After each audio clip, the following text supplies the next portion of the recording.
Alors, merci, Madame la municipale, Mesdames, Messieurs, merci de votre invitation. Fermer la ville aux voitures, l'ouvrir aux piétons, ça sonne très tendance, très d'actualité. J'étais hier à l'université de Neuchâtel, une étudiante présentait pour son master, son mémoire sur la zone piétonne à Neuchâtel. Et pourtant, la zone piétonne à Neuchâtel, elle date de l'ancien millénaire, du millénaire passé. C'était l'inauguration le 25 mai 1979. Les exemples foisonnaient à l'étranger. Rappelons que dans l'entre-deux-guerres, la première zone piétonne, c'est Strøget à Copenhague. Et puis, après la Deuxième Guerre, la reconstruction en Allemagne a permis d'innover pour eux et ils ont créé dans la plupart des très grandes villes et dans les petites villes des zones piétonnes superbes. Et même dans des plus petites villes, Fribourg-en-Brisgau, ce sont des très très belles zones piétonnes. Neuchâtel, on était gâté par la géographie des lieux. Il y a un centre, ce qu'on appelait la boucle, qui est un peu comme deux poumons traversés par la rue du Seillan. Et c'était beaucoup plus favorable, beaucoup plus facile, sans doute que dans d'autres villes, que de créer une zone piétonne. Il n'empêche qu'il y a eu des oppositions. Alors, disons-le d'emblée, le politique, le Conseil général, donc notre législatif, mes collègues de l'exécutif, le conseil communal, c'est chez nous l'exécutif, étaient tous d'accord. On n'a pas eu de dissension et il y avait un très bon soutien du législatif. La population était attentiste, ni pour ni contre, on allait voir. Mais peut-être un tout petit peu favorable quand même, mais pas trop. Quant aux commerçants, alors c'était l'opposition, alors tout à fait clair. Il y a eu une réunion de commerçants, c'était au Cercle National, l'ambiance était très pré-révolutionnaire. Ils étaient assis sur les radiateurs, enfin partout, il y avait un monde fou. La presse était au premier rang. Et puis, on disait, mais certains ont dit, mais vous vous en moquez, vous, si on fait faillite, vous aurez votre salaire. Alors j'ai dit devant les journalistes, vous prenez note, dans une année, si les commerçants y perdent, je démissionne. Ça ne fera pas d'argent pour les commerçants parce que j'aurai moins de gains, mais je m'engage à démissionner, la question de confiance sera posée.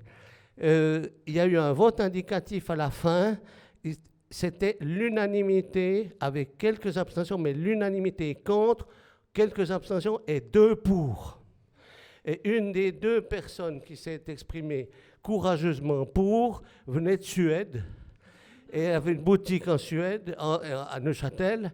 Et le lendemain, elle a eu la visite de collègues commerçants qui sont venus dire « Mais hier, c'était une plaisanterie, votre vote en faveur. » Elle a dit « Non, je crois sincèrement. » Alors ils sont partis en claquant la porte en disant « Alors vous êtes folle. » Et le lendemain, elle avait contre sa boutique, et puis il y avait des pas qui traversaient la route, puis vernis contre sa boutique, des pas qui montaient contre sa devanture. Moi, j'ai eu 3 mois de téléphone anonyme toutes les nuits. C'était pas grave, mais enfin, c'était un peu maintenant. Fermer la ville aux voitures, alors, c'est absolument important parce qu'il faut tout d'abord atteindre une certaine masse critique. Les opposants dans les commerçants qui nous disaient 2 places de parc supprimées, c'est loin de au chômage. Hein, c'était ça l'argument principal. Eh bien, ils disaient, mais écoutez, on peut faire un essai. Alors, ils proposaient une rue. Comme par hasard, c'est une ruelle où il passait une voiture tous les mois, hein, j'entends. Alors, il faut atteindre un seuil critique. Parce que le succès de la zone piétonne, c'est de faire venir les gens d'ailleurs. Ce n'est pas seulement que les gens du centre viennent au centre, c'est que les gens des vallées, pour Neuchâtel et de tout le littoral viennent. Il y a 100 000 habitants, il y a un potentiel, il faut qu'ils viennent. Et pour faire face aussi à la concurrence des supermarchés établis à Marin et ailleurs. Et alors, la question de la masse critique est un point très important. La fermer aux voitures, les mesures de police, il faut être très strict. Nous avons été voir, mon adjoint est allé rendre visite à chaque commerçant pour connaître ses besoins. Et on a mis des règles très strictes et il faut s'y tenir. Parce que c'est jusqu'à 10 heures pour les livraisons, et puis le samedi jusqu'à 9 heures. Mais il faut se tenir. Et pour les habitants, on avait un système comme des cartes de crédit. Vous avez un numéro. S'ils devaient entrer à n'importe quel moment dans la zone piétonne, ils téléphonaient au poste, ils avaient le numéro, et ils n'avaient pas besoin de se déplacer, ils pouvaient le faire sans autre. Voilà. Quand on exerce des fonctions, c'est très bien. Quand on quitte ces fonctions, madame, il faudra surtout pas regarder en arrière. Parce qu'on a un peu de temps, il faut l'effet de cliquet, jamais se retourner, parce qu'on a un petit peu, mais ça se vérifie parfois. Vous savez, la tendance humaine, ça consiste à dire, celui qui vous a précédé était un incapable, celui qui vous succède est un traître, pour la seule et unique raison que l'un et l'autre ne font pas comme vous auriez fait. Quand je racontais ça, un ambassadeur m'a dit, chez nous, celui qui nous succède, ce n'est pas un traître, on dit que c'est un intrigant. Voilà. Mais alors, naturellement, que sur ce point, les règles très strictes, dans la suite, ça s'est délité. Alors, je ne donne pas de nom, bien sûr, mais je dois dire qu'un des successeurs, ce n'était pas le successeur immédiat. Mon successeur immédiat étant M. Bourcalter, je ne voudrais pas qu'il y ait de confusion. Mais un successeur plus lointain avait des suites de demande et il a ouvert les écluses. Il a ouvert... On peut livrer maintenant n'importe quand, n'importe comment. Et alors, la situation est tout à fait incontrôlée maintenant et c'est dommage. Les parkings. Alors, on en avait un. Donc, la boucle, il y en avait un au nord, c'est le parking du Seillan, il n'y avait rien d'autre. Il était on en était au 725 CO. L'article 725 CO, quand on est dans la fonction publique, on le connaît assez rapidement. C'est toutes les entreprises qui font des pertes qui représentent la moitié du capital. Là, il faut informer le juge, etc. Alors, les gens, en général, viennent voir la commune quand on est dans le 725 CO. Alors, ça veut dire que les pertes atteignaient la moitié. Parce que les gens n'allaient pas parquer. Ils préféraient faire la boucle et tourner 7 à 8 fois, parce qu'on avait les comptages de police, 7 à 8 fois, s'arrêter pour laisser descendre madame qui faisait ses courses, puis après il tournait, puis madame se remettait au bord de la route, puis il s'arrêtait, puis il rechargeait madame. Ça se passait comme ça. Et le parking du Seillan, si on n'y avait pas pris garde, aurait été en faillite. Alors on a mis au capital, et puis ça s'est très bien passé. Ensuite, il y a eu les parkings au sud, celui de la place Purie et celui de la place du Port. Ça ne se passe pas trop mal puisqu'ils distribuent des dividendes de 40 à 50% par année maintenant. Donc ça marche bien. Ça, c'est la fermeture aux voitures. Être strict. L'ouverture aux piétons. Alors, il y a bien sûr les aménagements, on supprime les trottoirs. Pour l'anecdote, un des principaux opposants qui dirigeait un peu le groupe Les Opposants, après quelques semaines, est venu me voir. Elle m'a dit, j'ai pas l'air malin, mais je vous demande de supprimer les trottoirs dans la rue où j'ai mon commerce, parce qu'on n'a pas supprimé tout d'un coup. On a profité de refaire les canalisations, on a profité de rénover tout le sous-sol pour être quitte de le rouvrir très vite. Et alors, il est venu me voir pour dire, écoutez, j'ai vu que là où les trottoirs étaient supprimés, ça changeait le visage de la rue. Et pour les piétons, c'est important. On a mis des arbres, on avait refait la polychromie des fontaines, qui n'avait plus été refaite depuis la moitié du XVIIIe siècle, à peu près, on l'a refait. Très important aussi, c'est d'essayer de maintenir et d'essayer surtout de renforcer l'habitation au centre. Alors, pour renforcer l'habitation au centre, nous avons rénové tous les bâtiments que nous possédons. On n'en possédait pas beaucoup, mais on les a rénovés, y compris certains bâtiments, Seillan 25, Moulin 38, vous voyez que je ne cite pas des cas théoriques. On a fait en sorte que ces bâtiments soient réservés à des handicapés, on les a aménagés en conséquence. Puisqu'on supprimait les trottoirs et autres, la circulation dans la zone piétonne était aussi sans barrière architecturale, donc plus favorable. On a évité les démolitions intempestives, alors sans payer 1 franc d'expropriation matérielle. Alors cela, il faut expliquer que la ville de Neuchâtel, depuis à peu près la dernière guerre, c'était 43-44, avait des limites d'étage, rue par rue.